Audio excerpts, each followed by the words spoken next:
Welcome to Ken's Travels. Whoa. To ocean blue, every step's the dream come true. Canvas travel, living free around the world, just wait and see. Smiles and memories everywhere, lives and adventure. Oh my God, all this dust out here. Here we go. Oh, Every freedom. corner, stories grow. Enjoy the ride, enjoy the view. The world is waiting just for you. Like you make the sky so wide, can't stop the move chasing the sunrise. From city lights to ocean blue, every step's a dream come true. Cats traveling free, around worlds just wait to see. Stars and memories everywhere, that's the adventure we all share. Passport ready, here we go. Every corner stories grow. Enjoy the ride, enjoy the view. The world is waiting just for you.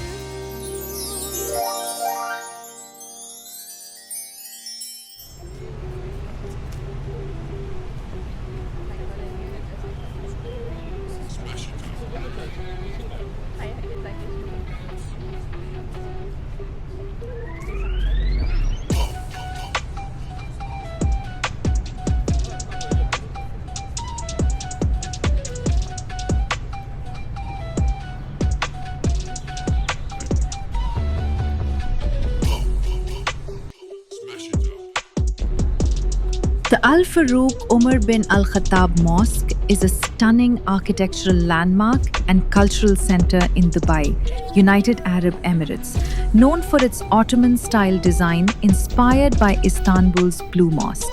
It is one of the few mosques in the UAE open to non-Muslim visitors, aiming to foster interfaith dialogue and provide insight into Islamic culture. But for this particular mosque, it took more than 4 years. The reason for that is most of the things in the mosque has been did it with the hand. Especially you can see the craft work on the wall, on the ceiling, it has been did with the hand. And they brought the craftsmen from Egypt, Syria, Lebanon and Yemen.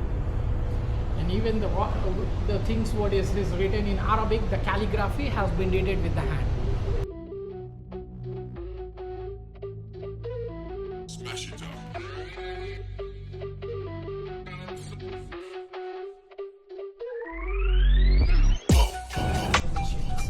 And the designs on the pillars, the ceilings, on the roof, everything has been did it with the hand. No machines.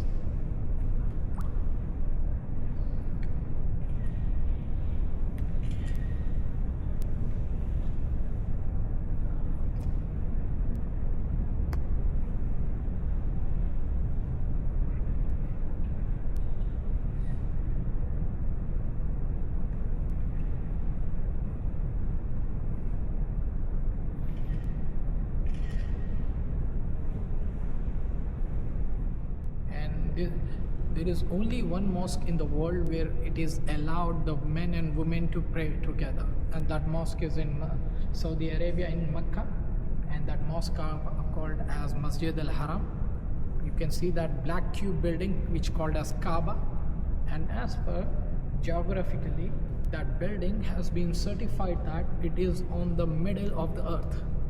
As we all know that the shape of the earth, either you can say round or geospherical, like an egg shape. So that building is on the middle of the earth. So people around the world, around the earth, the Muslims especially, they are they are born when they are praying, they need to face towards to the Kaaba. And here we are not praying any wall, or we are worshipping any wall right here. This is the only direction which is facing towards to the Kaaba from this region. And here on the digital board, people get confused. They might think that it's a currency exchange board. No, it's not a currency exchange board. Yes, that is the prayer timings. There are 6 different timings over there, but you know, as Muslims, they have to be offered 5 times a day. There are 5 different prayers they need to offer, but here there are 6 timings. I will tell you that in that 6, one time which is showing is not a prayer time. I will tell you what is that. First one, 4:52, which called as Fajr, which means that just right before the sunrise prayer. And 6:6 is not a prayer time, it's a sunrise time. Today the sun has risen at 6:06.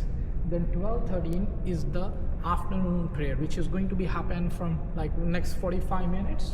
And then 3:36, which we called as midday prayer. In Arabic it's a asr.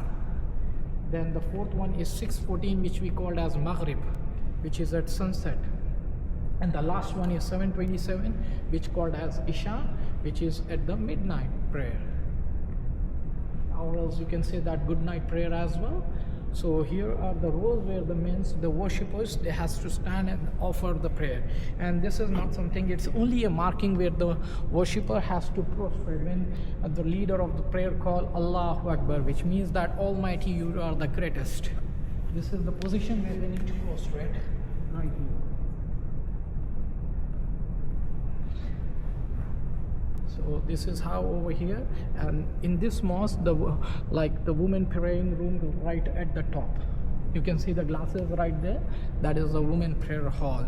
But in most of the mosques, there are women prayer hall is next to the mosque. That is also okay, and this concept is also okay. Important thing is everyone has to just right behind of the leader of the prayer. Now you can take pictures over here. How long do they pray? How long? Yes, it will be between 5 to 10 minutes.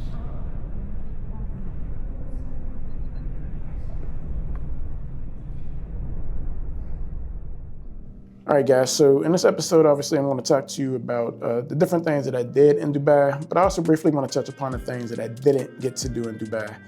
Now, all of these things are things that I paid for. However, situations and circumstances arise that allowed me, that ended up making me not be able to do them. The first one would be the mega yacht dinner cruise. I had left Ethiopia on my way to Dubai, and we had a layover in Jeddah, Saudi Arabia. However, the flight was delayed 2 different times, and so by the time I got to Dubai, I wasn't able to make it to the yacht cruise in time after going to the airport and getting to the Airbnb. There just wasn't enough time. And so I tried to talk to the tour operator to see if I could do one of the remaining 3 days, and we just couldn't logistically get to work it out because I just had too much going on.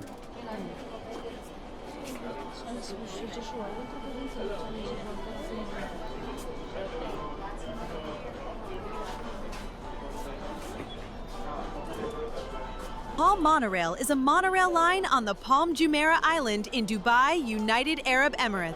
The monorail connects the Palm Jumeirah to the mainland. The line opened on April 30th, 2009. It is the first monorail in the Middle East. The trains are driverless, with attendants for any emergency situations. It currently runs from Gateway Station to Atlantis Aquaventure and stops at the Al Ittihad Park Station and Palm Jumeirah Mall Station.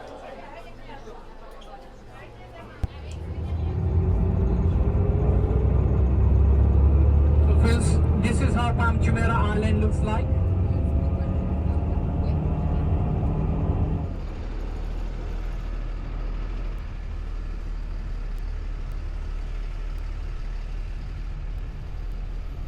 Dubai Marina is a luxurious, man-made waterfront district in Dubai, known for its stunning skyline of skyscrapers, upscale residential towers, luxury yachts, and vibrant lifestyle with fine dining, shopping at Dubai Marina Mall, and entertainment at nearby JBR Beach, offering activities from water sports to relaxing on sandy beaches along the Dubai Marina Walk promenade.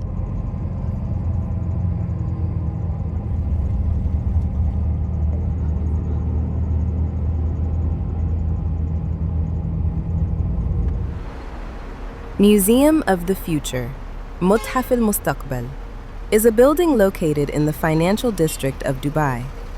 The museum, with 7 floors, is dedicated to exploring the future of science, technology, and innovation. It is housed in a torus-shaped building with windows in the form of a poem in Arabic about the future, written by Dubai ruler Sheikh Mohammed bin Rashid Al Maktoum. The government of the United Arab Emirates opened the museum on February 22, 2022.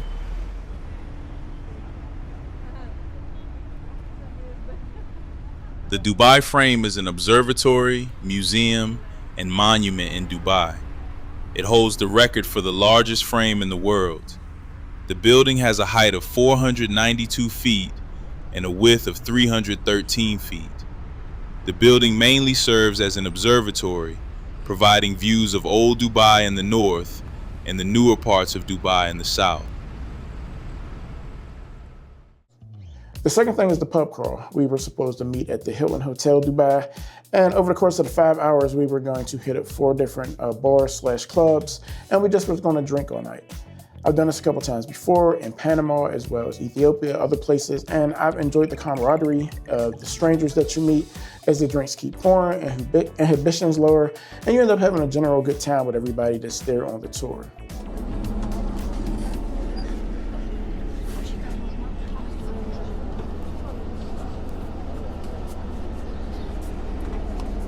Y'all can go ahead. Y'all know it's gonna work. Yeah.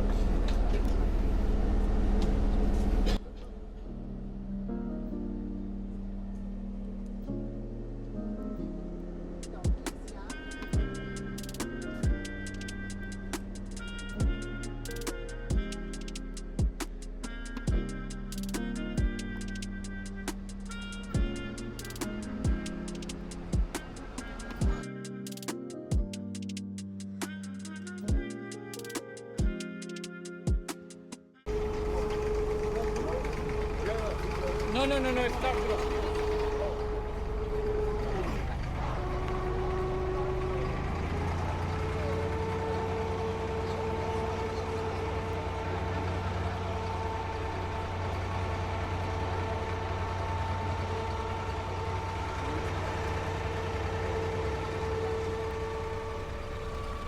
A traditional Abra ride across Dubai Creek is an iconic, inexpensive, and authentic way to experience Old Dubai, offering picturesque views of historic souks and modern skyscrapers from a classic wooden boat for just 1 dirham, running frequently between Bur Dubai and Dira for a quick cultural journey.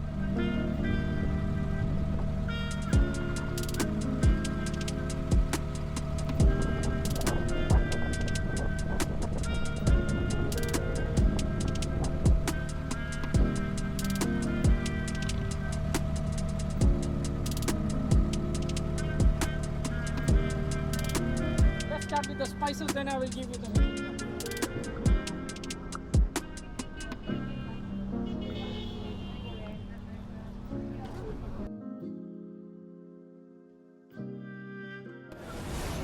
We are at the spice shop. I'm going to give you some explanation about the spices and herbs, and I'm going to check your knowledge as well for it. The spices. Outside it's a bit warm. Make yourself inside the account. You will see.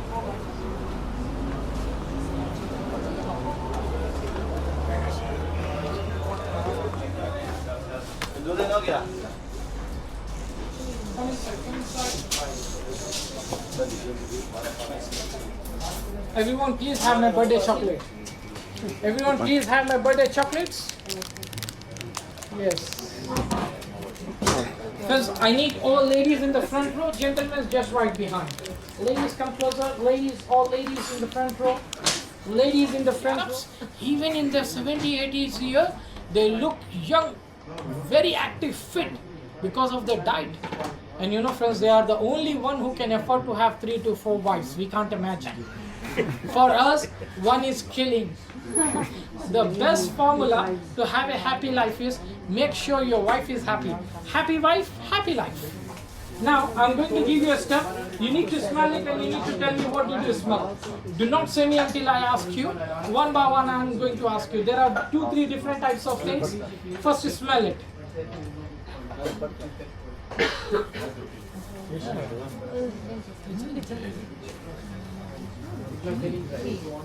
First, smell it. First, smell it, everyone.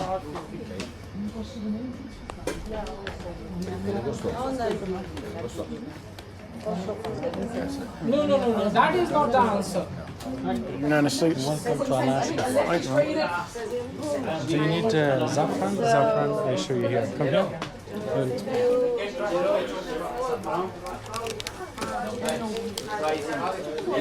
So this is tea for cholesterol, good for vitamin A. This is tea, good for joint pain. and good for arthritis. And this is the natural saffron. Saffron is beneficial. The expensive stuff. But Dubai is cheaper. Why cheaper? Y'all see this dude trying to sell me some saffron? Saffron is the most expensive spice in the world. I am not paying for that. And this is the. He will explain. Yes. So one is this, one is this. Any which kind of do you want? This one, eucalyptus. If you don't have burner, you want to use for what? You said for like, that's the one we breathe, right? Oh, sorry. Now, why is he giving me a tour of this whole damn store? I didn't ask for this. I was just standing there, minding my business. This is hot water. It's what? Hot water.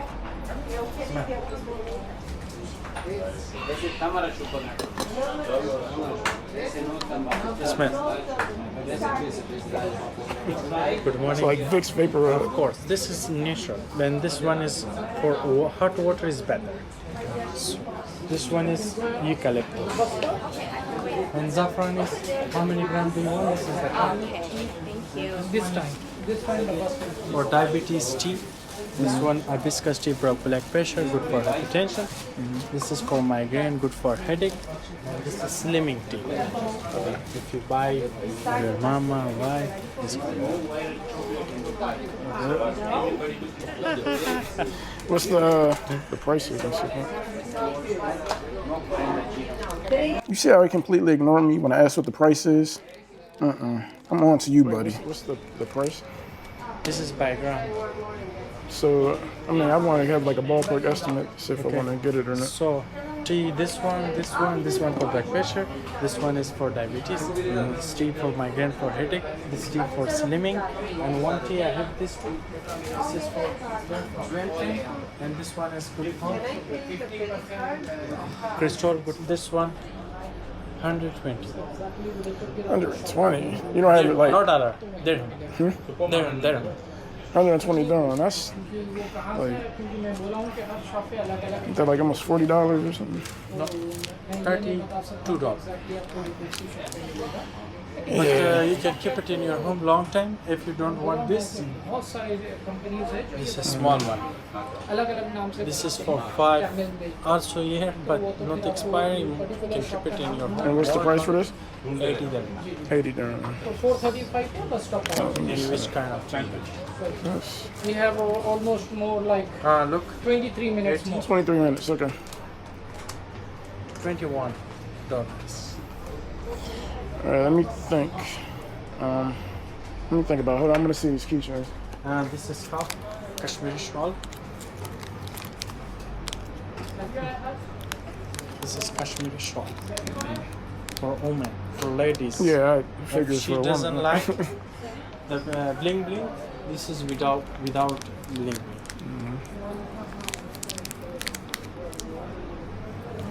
This is without bling bling. And which one do you like? One is this one. This is the bling bling. This is without. That's all right. I think I'll just do the tea. You said the diabetic tea, a little small thing there. Come here. Why no menthol? I don't want to pay that much for that. Come here. 1, 2.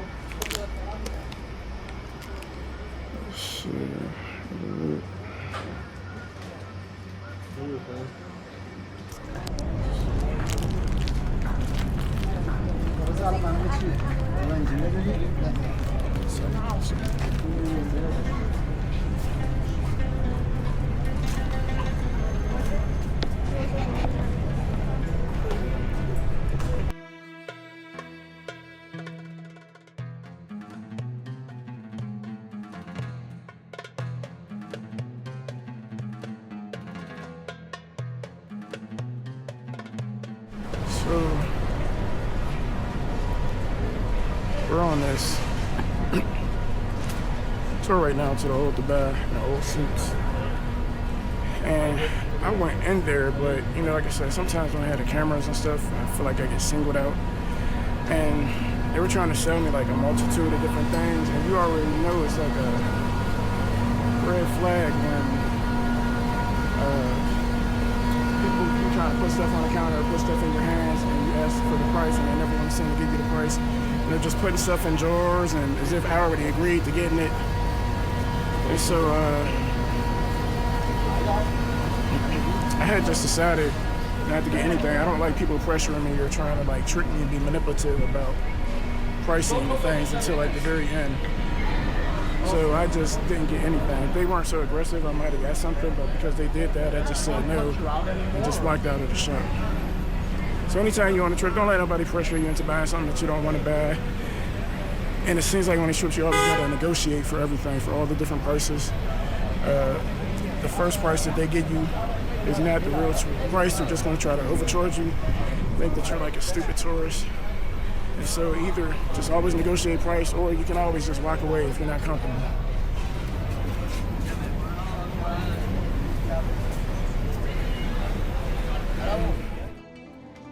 Next up would be the Miracle Garden. Now the Miracle Garden has over 150 million flowers there. It's just made into different things. Like there's a life-size plane there covered in flowers. There's this big teddy bear that's made out of flowers. There's this big heart-shaped huge thing that you can walk through that's made out of flowers. As I said, it's like 150 million different flowers. However, it is seasonal. So I went there in September, and when I booked it at the time, I did not realize that it's seasonal from like November through April. So I had to end up canceling that because I wouldn't be able to go because it wasn't open.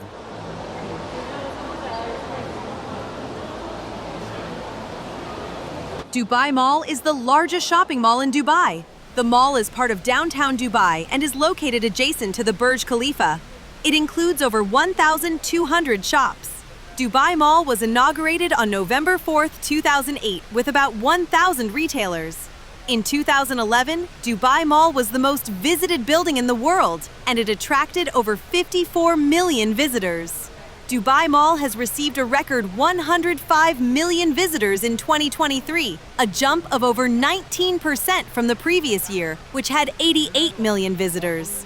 In June 2024, real estate developer Emaar Properties announced a 1.5 billion dirham, $408 million, expansion of the Dubai Mall. Dubai Mall also has 22 cinema screens, plus 120 restaurants and cafes, an Olympic-sized ice rink, aquarium, and underwater zoo.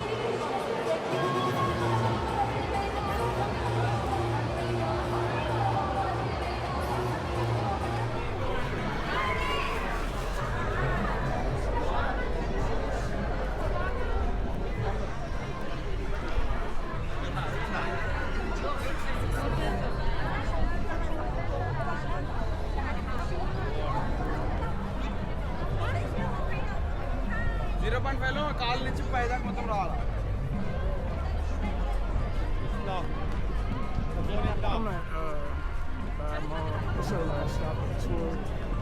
So we gotta meet them back in an hour, unless we want to stay. If we want to stay, then we're just gonna have to go back.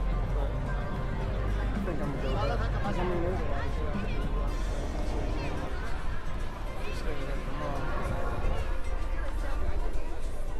You know, there's like a beach area where I'm staying at and everything else, and then I got tons of options around there. So malls, beach, waterfront, and all that other stuff. The Burj Khalifa, known as the Burj Dubai before its inauguration, is a megatall skyscraper in Dubai, United Arab Emirates. Designed by Skidmore, Owings and Merrill, it is the world's tallest structure with a total height of 2,722 feet, or just over half a mile. It has also been the tallest building in the world since its topping out in 2009, surpassing Taipei 101, which had held the record for a half decade. It was really cool walking around out here seeing the sights. Basically on this day tour, once we got to Dubai Mall, we had an hour to ourselves to see the entire expanse of the mall. I mean, this mall is beyond gigantic. So trying to see all of it just within the confines of an hour wasn't really a lot of time. They did offer us an alternative option where if we wanted, we could stay and then we would just have to get back to our hotels on our own. So I just decided to stay for the hour and then go back to the hotel. I didn't feel like doing the logistics of it. It was hot. I just wanted to get back to the hotel and relax. It would have been cool to stay there to see the the Burj Khalifa, or however you say it, to see like the water fountain show, all other stuff, but I just wanted to get back to the hotel. One of the things we'll notice about this episode and the next one is that a lot of times when I'm taking these trips, just like the Malaysia one, you know, I go on these tours, and like this particular tour this day, we've seen like maybe 10 different places in the span of like 10 hours. So a lot of times it's just jumping from place to place to place, back to back, back to back, back to back. You're including a lunch, etc. For example, like you seen earlier in this video, we did like the Dubai frame, and we also did the Museum of the World. All we honestly really did is just stop there for like 5 minutes, and it's really just an Instagram stop, just a place for you to take some pictures or some video, 5 minutes, and then you get back on a tour bus, and that's the end of it. So it's not really like in depth like some of the other videos or things that you may have seen of mine before. While this is cool because there's a lot to see and do in Dubai, it is a rush job, but it's cool to just see like a whole bunch of stuff all at once versus trying to catch an Uber or catch the train here, there, and everywhere just to get to all of these different locations. You just get on the bus, takes you to all these places, and you can knock a lot out in one day. So I did this both in Dubai and Abu Dhabi. As you can see also when I said the things that I didn't get to do. So normally in these videos where I would have showed you like more in-depth and like actual experiences, a lot of times it's just giving you like a little bit brief introduction and some information and history about the places that we're going to. In the future, I think I'm just going to do tours that are more private and personable so that I can talk to the tour guide, or I can talk to the person that lives there, meet up with, ask questions.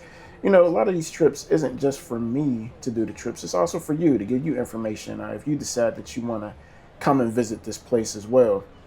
One of the things that I want to do going forward, like a lot of people don't know what the long-term plans are.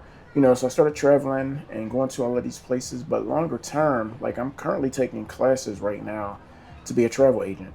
A lot of people don't know that, but you know, if you look at the vast experience I had traveling on my own, every trip I took, I planned out all the logistics of it. And then now after this, I'll get to learn the back end stuff too. And I think I'll be pretty good at it. And these YouTube episodes, you know, not only are they time capsules for me, they're also like a portfolio for me for any future prospective clients. I can say, hey, go to the YouTube channel. You can see all the places I've been. I did all of that on my own, the logistics and everything else like that. You can see why I would be a great fit to plan your next trip for you.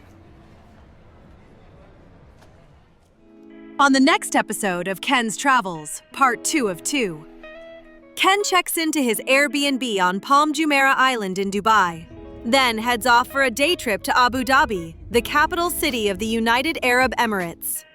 While there, he visits such gems as the Presidential Palace, Sheikh Zayed Grand Mosque, Etihad Towers, and more. Once back in Dubai, Ken experiences a 3-course meal while suspended in the air by a crane, with the wonderful dinner in the sky experience.